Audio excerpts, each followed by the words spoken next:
कह रहे थे? हाँ? यही कि आज से कुछ महीने पहले साहब की और रत्ना की लड़ाई हो रही थी। कितना?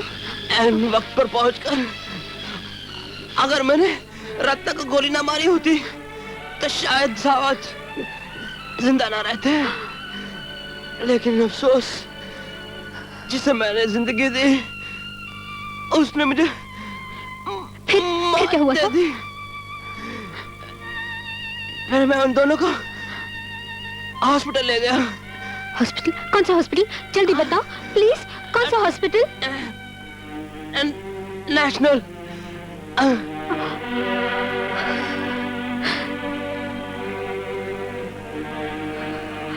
National hospital.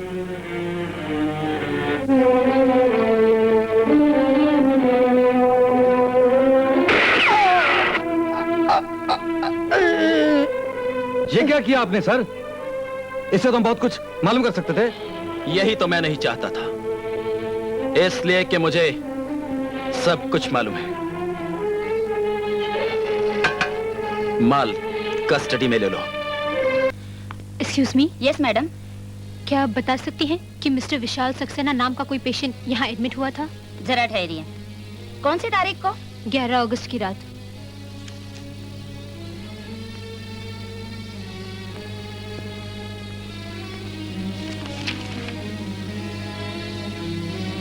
सॉरी मैडम, इस नाम का कोई पेशेंट इस हॉस्पिटल में एडमिट नहीं हुआ। इस तस्वीर को देखकर बताइए।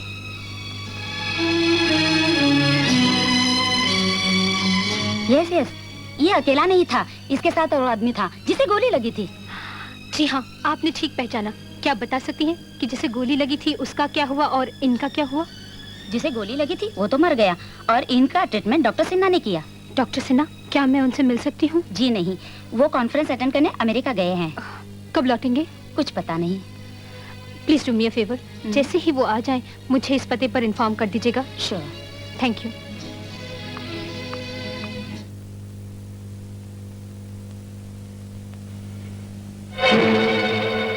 कामनी मेरे रूम में?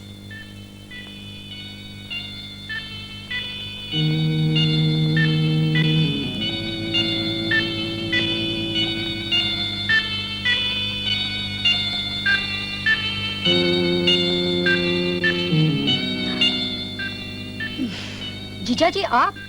मैं चलती हूँ अपने कमरे। अरे इतनी जल्दी भी क्या है, जरा हम भी तो देखें तू कौन सी किताब पढ़ रही है। आप तो जानते मेरी इम्तिहान नजदीक है, उसी की तैयारी कर रही हूँ। कॉलेज की किताबें तुमने बहुत पढ़ी होंगी। आज हम तुम्हें इश्क की किताब पढ़ाएंगे। इश्क की किताब? अरे ये दरवाजा किसने बंद कर दिया? हमने। क्यों? इसलिए कि जो काम हम करने जा रहे हैं उसके लिए दरवाजा बंद ही करना पड़ता है। अरे जीजा जी ये क्या कर रहे हैं? छोड़िए ना, ऐसे मजाक मुझे बिल्कुल पसंद नहीं। कौन कमबख्त मजाक करता है? प्लीज जीजा जी प्लीज छोड़िए ना, प्लीज। मैं आपके हाथ जोड़ती हूँ, मुझे जाने दीजिए प्लीज। प्लीज जीजा जी मुझे जाने दीजिए प्लीज। दीदी, दीदी बचाओ।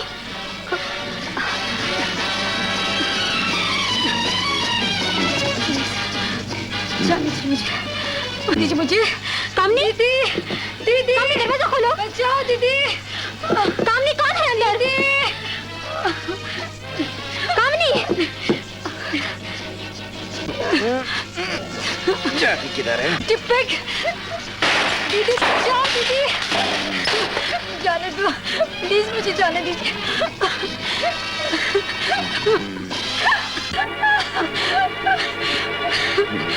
दीदी।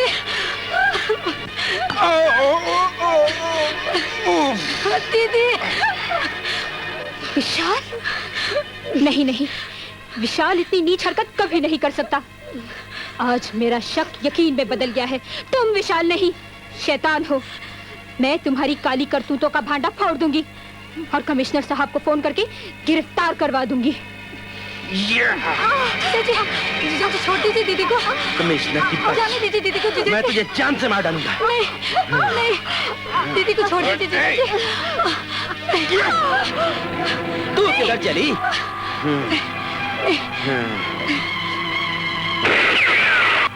मिस्टर विशाल सक्सेना, ये वही पिस्तौल है जो तुमने मुझे तोहफे में दी थी।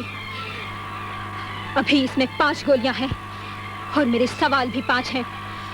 अगर तुमने सही जवाब नहीं दिया तो मैं ये सब तुम्हारे सीने में उतार दूंगी। बताओ, उस दिन कमिश्नर साहब के फोन को रॉन्ग नंबर कहकर क्यों रख दिया था? बताओ, तुमने बादशाह की जान लेने की कोशिश क्यों की? होटल दिगारगा की गैंग से तुम्हारा क्या ताल्लुक है? बताओ, तुमने गंगू की जान क्यों ली? बताओ, तुमने कामनी की इज्जत लूटने की कोशिश क्यों की?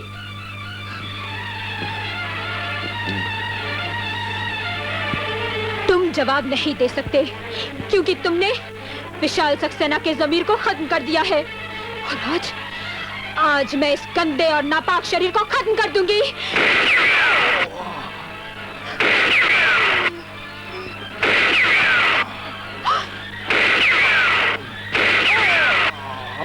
दीदी!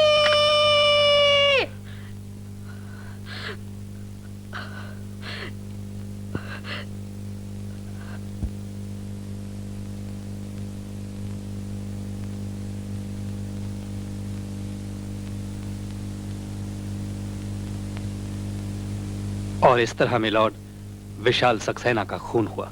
योर ऑनर, ये दास्तान भी यही साबित करती है कि मुलजिमा शालिनी देवी ने अपने पति विशाल सक्सेना का खून किया।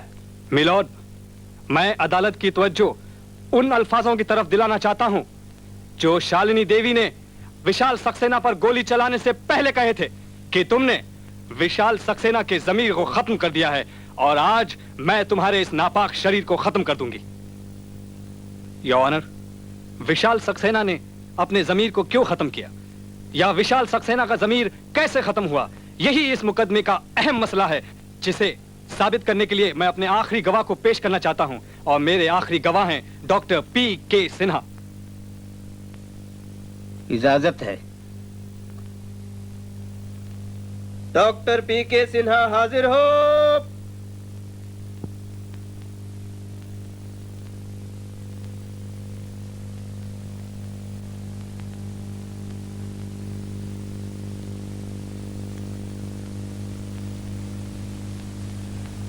गीता पे हाथ रख के कसम खाओ, जो कहूंगा सच कहूंगा। मैं जो कहूंगा सच कहूंगा और सच के सिवा कुछ नहीं कहूंगा। योर ऑनर, 11 अगस्त की रात तकरीबन 11:30 बजे जब मैं एक इमरजेंसी केस अटेंड करके अस्पताल से निकल ही रहा था कि डॉक्टर, 2 जख्मी आदमी अपने हॉस्पिटल के बाहर पड़े थे। उन्हें इमरजेंसी वार्ड में भिजवा दिया है। भिजवा दिया है? जी हाँ। अच्छा, चलो मैं देखता हूँ। अच्छा।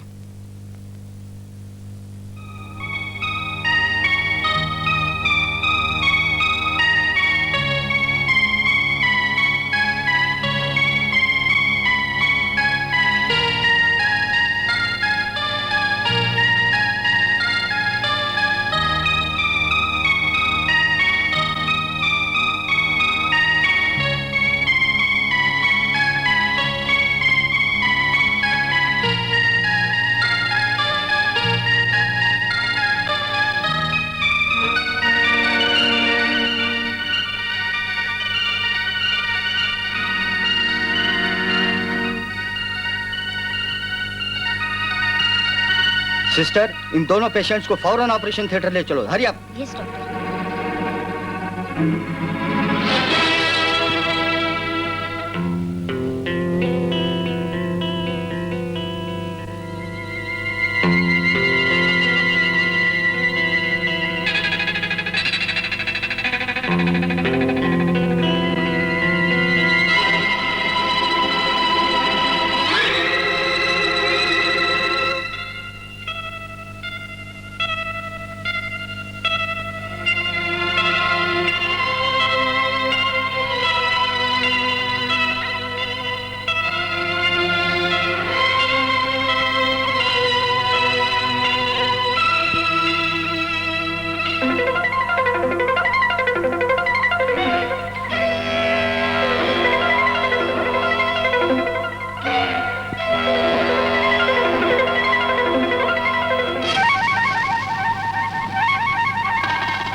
सिस्टर, इस मरीज को होश आने में 1.5-2 महीने लगेंगे।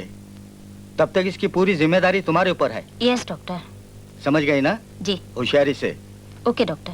Thank you.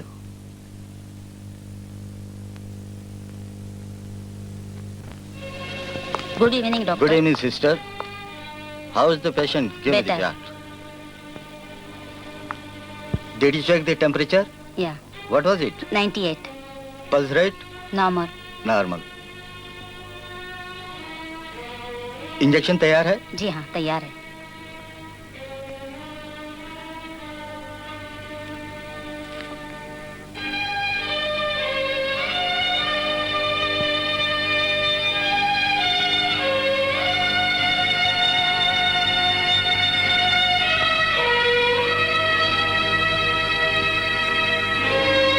Keep it there. ये भी लो।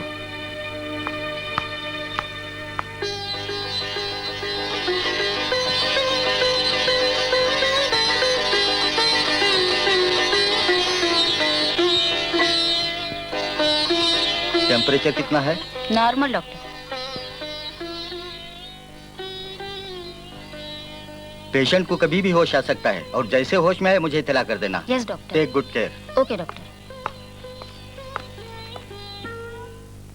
योर ऑनर, इस मुकदमे की गुत्थी सुलझाने से पहले मैं 2 बातें ब्रेन यानी दिमाग के मुतालिक अदालत को बताना बेहद जरूरी समझता हूँ। पहली बात ये कि किसी भी इंसान के मरने के बाद 24 घंटे तक उसके ब्रेन सेल जिंदा रहते हैं, जो किसी भी दूसरे इंसान के काम आ सकते हैं। दूसरी बात योर ऑनर, जो मैं अपने प्रोफेशनल तजुर्बे की बिना पर कह रहा हूँ, वो ये कि जब भी किसी एक इंसान के ब्रेन सेल्स दूसरे में तब्दील किए जाते हैं तो दूसरे आदमी के सोचने की शक्ति उन तब्दील किए हुए ब्रेन सेल्स के मुताबिक ही होती है।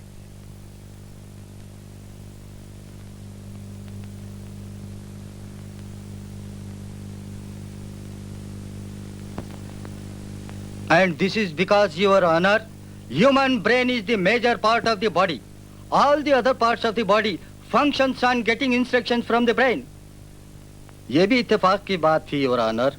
उस रात जो 2 मरीज मेरे सामने लाए गए जख्मी हालत में, उनमें से एक अस्पताल पहुंचते पहुंचते मर गया और दूसरे का ब्रेन हेमरेज हो चुका था।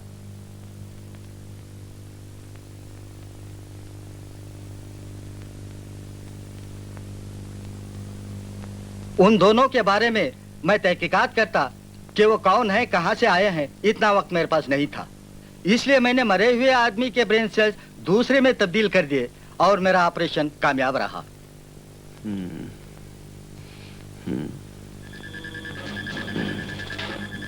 डॉक्टर। Nurse, hospital. डॉक्टर।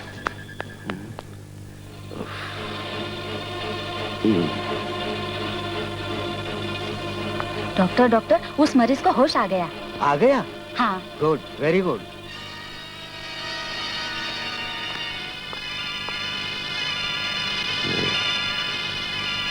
मैं यहाँ कैसे पहुंचा? डॉक्टर, क्या हुआ था मुझे? वो सब मैं बाद में बताऊंगा, मगर ये एक बात गौर से सुन लो। मैंने एक बहुत इंपॉर्टेंट एक्सपेरिमेंट तुम पर किया है, इसलिए जो कुछ मैं पूछूं उसका सच सच जवाब देना। क्या नाम है तुम्हारा? रतन कुमार। क्या करते हो? जी मेरा होटल का बिजनेस है, होटल डिकार का। सिस्टर। Yes doctor.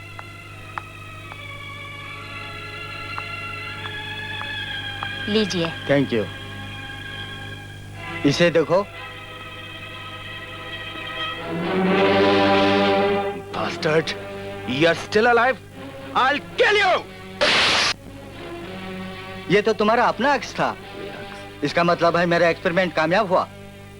कैसा experiment? What do you want to prove? सब कुछ बता दूंगा बेटे, सब कुछ बता दूंगा, सब समझा दूंगा। टेक इट इजी, तुम्हें आराम की बहुत जरूरत है। मैं सब समझा दूंगा बाद में। आराम करो sister. Yes.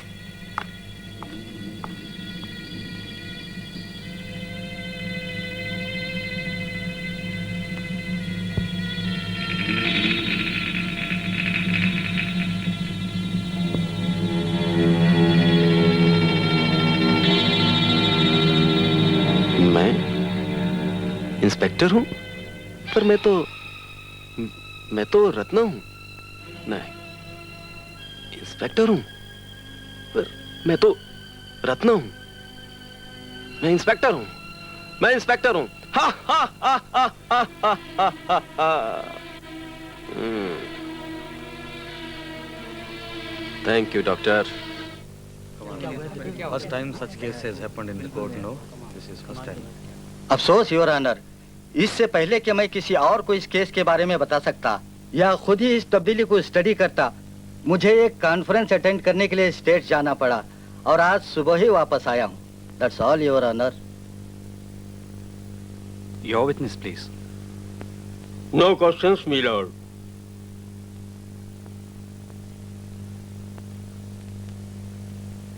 Your Honor, doctor P K. Sinha के बयान के मुताबिक यह साबित हो चुका है कि विशाल सक्सेना के जिस्म में उनका अपना दिमाग नहीं, बल्कि रतन कुमार उर्फ रत्ना का दिमाग काम कर रहा था, जो कि एक खतरनाक मुजरिम था। Your Honor, हकीकत तो यह है कि दोनों ही मर चुके थे, एक जिस्मानी हैसियत से, दूसरा ज़हनी हैसियत से। मगर यह कुदरत का अजीब और गरीब करिश्मा है Your Honor, कि मरने के बावजूद दोनों एक ही जिस्म में जिंदा थे। विशाल सक्सेना का जिस्म था और दिमाग रत्ना का। Your Honor, शालिनी देवी का नाम बाइस से इल्जाम नहीं बल्कि काबिल एहतराम है, जिन्होंने यह साबित कर दिया जिस हिंदुस्तान में औरत अपने पति को परमेश्वर मानकर उसकी पूजा करती है, वही पति अगर राक्षस बन जाए तो वो दुर्गा बनकर उस राक्षस का सर्वनाश भी कर सकती है। Your Honor, शालिनी देवी का बयान अपनी जगह बिल्कुल दुरुस्त है कि उन्होंने खून किया है, मगर अपने पति का नहीं, एक राक्षस का, एक ऐसे राक्षस का जो अगर जिंदा रहता तो विशाल सक्सेना के रूप और ओहदे का फायदा उठाकर बेशुमार जुर्म कर सकता था Your Honor।